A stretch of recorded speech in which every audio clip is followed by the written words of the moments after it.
Okay, so I want to get into my main topic, and I wanted to talk about a subject that I don't think we've ever talked about. Okay. I wanted to talk about your feelings on clones. I wanted to have your feelings about clones on all things. I want to talk about guitars, pedals, amps, whatever. Whenever I go out and look at a piece of gear, and they're talking about how it's a clone of blah, blah, blah, or it's a copy of whatever it is, an amp or a pedal, sometimes it's icky feeling. That's the only way I can put it. So whenever I think of icky feeling, I think of like those Warm Audio guys that's putting that stuff out. I don't even know who you're talking about. Well, you're probably better off for it. Okay, I'm not going to make any friends saying that, but you're better off for not knowing that company. Okay. So Warm Audio, they make like a Klon that's in the exact same case as a Klon. I forgot exactly what they call it, but it's just like Warm Audio instead of Klon, but it looks exactly like a Klon, and it's supposed to be the exact same circuit. Full-tone OCD? Yeah, they make a full-tone OCD, but they call it like something weird. Instead of OCD, it's something else. But yeah, they've done the same thing, even though Full-Tone's back kind of doing things again because of Jackson Audio. But they make some studio stuff. They make like some preamp things, and I don't want to talk about them specifically. Even though you just did. No, what I mean is... I don't want to talk about them specifically, I don't want to talk... trash. So what I mean is I don't want to talk about them because, honestly, I don't want to give them any credit towards anything because, in my opinion, they don't deserve any. That's fair. They're just copying circuits and trying to live off of other people's work, in my opinion. Sounds a lot like what we're doing right now. Well, kind of, but I mean, I think, it's a completely different thing whenever you're coming up with your own ideas and your own opinions on things. That's fair. They're just completely copying circuits and, copying cases and everything and putting it out there and telling people what it's on. So, and their stuff is, here we go, still into it. Their stuff, like, you know how Wampler will put out something, they'll be like, yeah, it's supposed to be like a Noble's ODR, it's supposed to be like whatever. And then he's got his own little tweak and stuff on there. There's no tweaks. So it's just the It's circuit. a straight up clone. So is it like... Gross. It's like not even like a builder kit type of thing. It's like a builder kit that somebody put together and is selling it to say, this is a clone of a blah, blah, blah. So, but I'm done with Warm Audio. I'm done. Done with them. So, but what's your feelings on clones whenever it comes to stuff? Because I feel differently towards, clearly you can tell how I feel towards somebody that is an exact copy. All right. So you're talking about exact copies or even the people who tweak a circuit? I want to talk about both. So the exact copies are pretty easy. It's gross.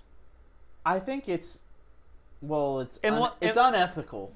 Yeah. Let's just say that. It's like... Especially when you can still buy it. When you can buy the real thing, when you can buy a real OCD. You know why they do it, though? It's cheaper. Yeah, I know it is. But that's why they do it. I mean, not saying it's right, because if I was a pedal company and somebody was copying me, I'd be hacked off. Yeah. For real. Yeah. I would be And we can talk about all the like Chinese copies of stuff that comes over too.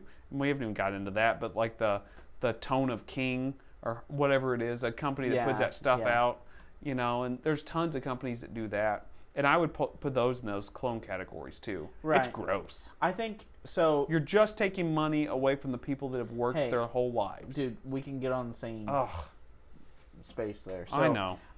The direct clones, I mean, that's just like totally cutting the profit and the actual wherewithal to create this product away from the original creators, which is not cool. The people who tweak it, like, I mean, look at Wampler. Yep. He's tweaked everything. Yeah, not everything, but everything he's ever made, he's tweaked it is like reminiscent of another pedal. Right. I mean, you got the Rat's Bane and stuff like that. That's got his own tweak on it, which I can respect that because it's like, me too. I feel like this is a really good example of what I think a Rat pedal should be or whatever. But let me put my spin on it and how I feel like it would make it a little better. Yeah, I love that he's like, I love this pedal, but you know what I didn't like about it? This, and this. And this is what I changed to make it that much better. So I love JHS pedals. Yeah. But you got to say, like the Bonsai and stuff, that's a complete copy. Yeah, but I don't feel the same way about the Bonsai. because a lot of those pedals are really hard to get now. That's true. They're trying to make it more manageable for like... They want everybody to experience those pedals. And it's not like, I mean, the only pedal that's, I guess the only two pedals that's on the Bonsai that you can still buy is a regular TS9 and then the 808. But supposedly there are mimic copies of his TS9, his 808 that's, you know, it's got specific Well, and the sounds. cool thing about, at least with the Bonsai, you know, they have their JHS, like, because he used to tweak them. Yep. Like his mod. So, like, it's not completely, like, totally... ripping it off. It is, like, if you want just a general... I keep going on a tangent, but, like, you know, Bonsai or the Rat Pack or whatever he did. Right. You know, I think that's a cool idea. Yeah, the original... or the exact clones, that's messed up. What do you think about Tellys and Strats? I mean, if you look at it, like, I mean, even like a Silver Sky, I mean, that's not exactly a clone.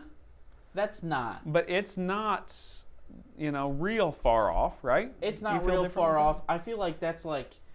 it's kind of like Wampler putting his own spin on it. For sure. Yeah. It's putting his own spin on it. Also, you think of, like, you know, even cell phones, right? You got the Android users and the iPhone users. Yep. Like, it's just a different way of presenting it. Yep. I feel that way with PRS SE. I feel that same way with Sir. When Yeah. they make, like, HSS guitars and stuff like that. Like, that's very different than a Fender HSS. Yeah, it feels like a time machine. Like you went in the future when you play one of those guitars Right. compared to a standard. Reverend guitars, Yeah. I feel that's completely different. Yeah. Now, a brand I don't know much about, so I really shouldn't talk about it because I haven't played them. But I don't Let's really... talk about them anyway. Sure. I'm going to, so it doesn't matter.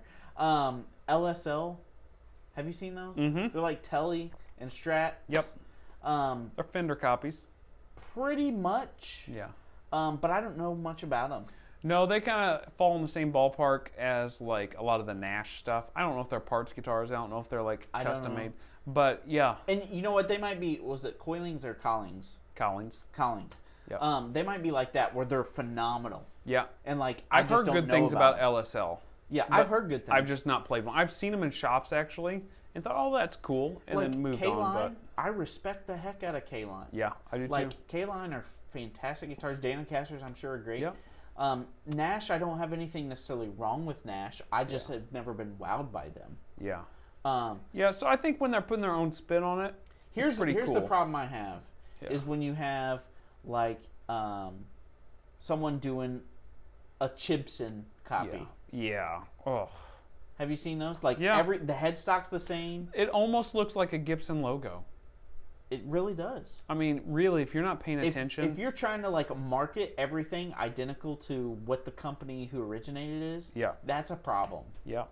But, you know, if you're trying to step it up, tweak it, I mean, how many companies out there, you know, look at Friedman, a modified Marshall. Yeah, I mean, and he just put it that Plex, which is supposed to be like an exact copy of his Marshall, you know, his old Marshall. Right. I mean, is that gross? And we're not trying to like... To me, it doesn't feel gross because that's kind of a hard amp to get a hold of. I also think there's a difference. Maybe this is part of it too. There's a difference in a company that has proven themselves otherwise Oh, yeah. and then does something like that. Yeah, and it's like, hey, this is my version of this old 50-watt Marshall I Out got. of respect, we wanted to do something like this. He loves Marshall. Right. And he's not trying to take business from Marshall necessarily. I mean, I guess in some ways he kind of wants them to buy his amp and not Marshall's. But if your whole business is based on copies... Deceit. It's based on deceit. Like to make it, I mean, it honestly is. Okay. I'm getting Fire and fired brimstone. up.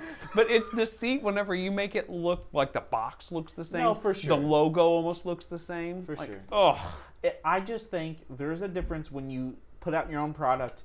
Like, for instance, Mesa Boogie, Yep. they've been doing things their way for years, and then they do this Cali Tweed. Huh, wonder what that's about. Yeah, I wonder what that's based off of. Right. But I didn't have a problem with it. I didn't either. It is kind of weird that I don't have problems with it. But that amp's got its own spin. It's not like the exact as a Tweed. That's what I'm saying. Yeah. Like, I feel like there's a difference when you do your own thing for a while, and then you do a nod. Yeah. Or, like JHS, where they truly are trying to show you history of the Yeah. tube screamer or whatever. Yeah, you look at that Legends of Fuzz. I don't feel gross about the Legends of Fuzz. No, Like because all those fuzzes they put also, out. Like I can't get a hold of a lot of that's those the pedals. thing too. I'll And never- Wampler's that way, like with the Moxie. Yeah.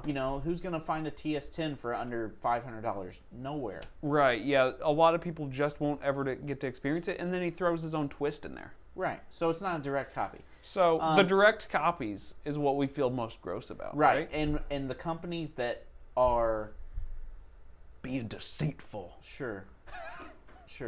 I feel like I'm hearing a sermon now, but Well, you know what I mean. It's gross whenever they're just, doing that.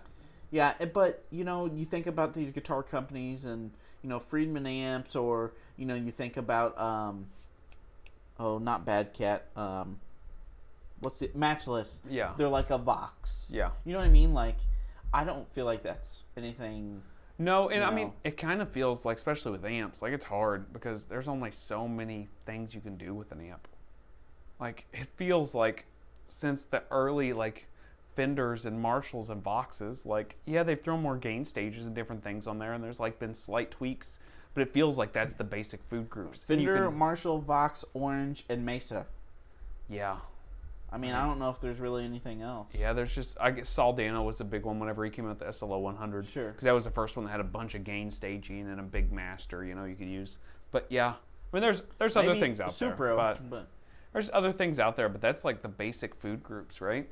right. So Yeah. I think it's one of those things where it just depends on the company, depends on how they market it. Yeah. That's a big part of it too. Yes. And because if they're trying to be like fool you, that's different. Yeah. But or if they're just trying to suck money away from other companies. I've got it on Amazon before. We've all done it, right? We've gotten on Amazon and looked at guitar pedals to be like, what's out here? Right. Like, just for grins. And you see like almost the exact same logo as like a JHS pedal. Like the JHS like the Andy Timmons signature. There's some company over in China that's basically ripping that thing exactly off. And it's got like a hashtag symbol on there instead of an at. Well, and we're talking about, stuff now, but think about all the companies in the past that have tried to rip off Boss. Oh, yeah. You know what I mean? Yep. So, Yeah, it's just, I don't know. It's whenever it's direct rip-offs. there's a problem, for sure. Yeah. And they're trying to be blatant about it. Yeah. I mean, not that people should be more secretive. I don't know what I'm trying to say. No, I know what you're saying. Yeah, you don't want them to market it as something completely different and it's an exact rip-off of, another pedal. Which I guess that's what, like, Behringer did with that cheap line of pedals they had. I mean, In a way, a lot of that stuff's marketed to be something didn't unique. Dan Electro kind of do that too? Yeah, Dan Electro kind of did that too. But, I mean, those were super cheap pedals. Is it? Man, yeah, I feel different about those. Yeah, that's what I'm saying. I don't know. I don't think there's any right or wrong. I think when you try to There bring it- is a wrong. Warm, Okay. warm audio. There's a wrong. All right. I don't know. I just think there's a lot of gray areas, and we're not pedal makers, so we really don't have any say in that. As far as, luthiers, we have no say in that either. So we're just bystanders. Yeah, I think most people are doing it right. I think most companies are doing it right. It's, I think we've made our point. Everybody knows where we stand at this point. Yeah, that's true. So, I mean, yeah, if you guys feel different, let us know. Otherwise, we'll see you guys next week. See ya.